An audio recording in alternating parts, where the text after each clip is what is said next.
नमस्कार। Motivated education में आपका स्वागत है। मैं पूजा भंडारी आज आपको आज ही के दिन से जुड़ी कुछ खास घटनाओं के बारे में बताऊंगा।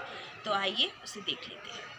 आज के दिन 1626 में चार्ल्स प्रथम इंग्लैंड के सम्राट बने थे। चार्ल्स प्रथम ब्रिटेन का शासक था। उसने 27 मार्च 1625 से अपनी मृत्यु तक शासक तत्कालीन इंग्लैंड, आयरलैंड और स्कॉटलैंड पर शासन किया था। उसके शासन के दौरान इंग्लैंड में गृह युद्ध हुआ था और वह फ्रांस भाग गया था, लेकिन बाद में उसे वापस लाया गया था। आज के दिन 1814 में कलकत्ता संग्रहालय की स्थापना हुई थी। भारतीय संग्रहालय भारत में बड़े और सबसे पुराने संग्रहालय है और प्राचीन वस्तुओं, कवच और गहने, जीवाश्म, कंकाल, मम्मी और मुगल चित्रों के दुर्लभ संग्रहालय नहीं है। यह सबसे पुराना और भारतीय उपमहाद्वीपों में विश्व के एशिया प्रशांत क्षेत्र में न केवल सबसे बड़ा बल्कि बहुउद्देशीय संग्रहालय है। आज के दिन 1907 में पीरियोडिक टेबल बनाने वाले रूस के दिग्गज केमिस्ट दिमित्री मेंडलीव का निधन हुआ था। दिमित्री इवानोविच मेंडलीव एक रूसी रसायनज्ञ और आविष्कारक थे। उन्होंने तत्वों के आवर्त वर्गीकरण का प्रतिपादन किया। इस सारणी का प्रयोग कर उन्होंने उन तत्वों के गुणों का भी पता लगाया जिसकी उस समय तक खोज नहीं हो सकी थी। आज के दिन 1915 में देश के जाने माने लेखक, कवि, स्तंभकार खुशवंत सिंह का जन्म हुआ था। खुशवंत सिंह भारत के एक प्रसिद्ध पत्रकार, लेखक, उपन्यासकार और इतिहासकार थे। एक पत्रकार के रूप में उन्हें बहु लोकप्रियता मिली। उन्होंने पारंपरिक तरीके छोड़ नए तरीके से पत्रकारिता शुरू की थी। भारत सरकार के विदेशी मंत्रालय में भी उन्होंने काम किया था। आज के दिन विभिन्न गैसों के मिश्रण के नियम का पता लगाने वाले ब्रिटेन के वैज्ञानिक जॉन डाल्टन का निधन हुआ था। जॉन डाल्टन एक अंग्रेज वैज्ञानिक थे। इन्होंने पदार्थ की रचना संबंधी सिद्धांत का प्रतिपादन किया, जो डाल्टन के परमाणु सिद्धांत के नाम से प्रचलित है।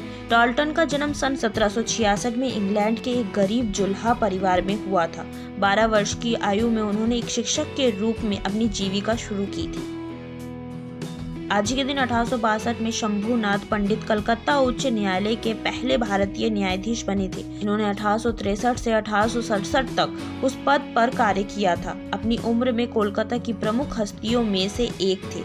उन्होंने कानून प्रणालियों के विकास और सामाजिक जीवन को समृद्ध बनाने में कई तरह से योगदान दिया था। आज के दिन 1889 में स्वतंत्रता सेनानी और सामाजिक कार्यकर्ता राजकुमारी अमृत कौर का जन्म हुआ था। राजकुमारी अमृत कौर स्वतंत्र भारत की 10 वर्षों तक स्वास्थ्य मंत्री थी। वे स्वतंत्रता संग्राम सेनानी तथा सामाजिक कार्यकर्ता थी। आज के दिन 2008 में पड़ोसी देश पाकिस्तान के इतिहास में पहली बार सिख विवाह अधिनियम अध्यादेश लागू हुआ था। आज के दिन 2004 में Swiss tennis player Roger Federer 237 हफ्तों तक लगातार पहली रैंक पर बने रहने का रिकॉर्ड बनाया था। फेडरर ने 6 वर्ष की आयु में टेनिस खेलना शुरू किया था। आज के दिन 1989 में सैटेलाइट टेलीविजन सेवा स्काई टेलीविजन PLC यूरोप में शुरू की गई थी। आज के दिन साल 2013 में अमेरिका के पूर्व राष्ट्रपति बराक ओबामा ने एक NRI वैज्ञानिक को पुरस्कृत किया था, जिसने PRK और लेसिक लेजर अपवर्तक सर्जिकल तकनीकों के लिए मार्ग प्रशस्त किया था। आज के दिन अंतर्राष्ट्रीय पैनल ने 2007 में ग्लोबल वार्मिंग पर रिपोर्ट प्रस्तुत की थी। आज के दिन पाकिस्तान ने कश्मीर समझौते के लिए 1966 में एक महत्वपूर्ण प्रस्ताव पेश किया था।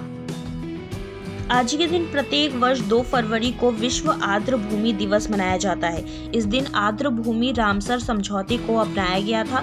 आर्द्र भूमि पर समझौते को रामसर समझौता कहा जाता है।